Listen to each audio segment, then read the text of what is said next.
జై శ్రీ రాధాకృష్ణ. ఈరోజు recipe Udupi hotel style కొబ్బరి చట్నీ.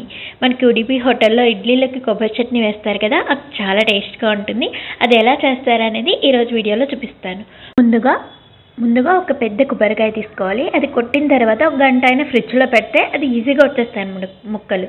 చిన్న చిన్న ముక్కలు చేసుకుని కొబ్బరికాయ ముక్కలు, 3 వెల్లుల్లిపాయలు, చిన్న అల్లం ముక్క, 4 పచ్చిమిరపకాయలు,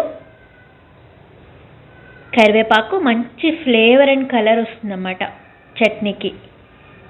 గుళ్ళశనగపప్పు 2 స్పూన్లు వేసుకోవాలి. పుట్నాల పప్పు అంటారు కదా, అది 2 స్పూన్లు వేసుకోవాలి. ఎక్కువ వేసుకుంటే ఫ్లేవర్ అంతా కొబ్బరిని డామినేట్ చేసేస్తుంది అన్నమాట. 1/2 స్పూన్ జీలకర్ర, 1/2 స్పూన్ ఉప్పు వేసుకుని మెత్తగా గ్రైండ్ చేసేసుకోవాలి. తర్వాత లాస్ట్లో మనం పోపు వేసుకోవాలి. కొంచెం ఆవాలు, 2 ఎండుమిరపకాయలు, కరివేపాకు, 1/2 స్పూన్ మినపప్పు, 1/2 స్పూన్ శనగపప్పు వేసి పోపు పెట్టేసుకోవడమే. పోపు పెట్టుకోకపోయినా కూడా టేస్ట్గానే ఉంటుంది. అంతే, ఎంతో టేస్టీ కోకోనట్ చట్నీ రెడీ. దీనికి ఫాస్ట్గా 5 మినిట్స్లో మార్నింగే బ్రేక్ఫాస్ట్కి తయారు చేసేసుకోవచ్చు. Thanks for watching. మా ఛానల్ నచ్చితే సబ్స్క్రైబ్ చేసుకోండి.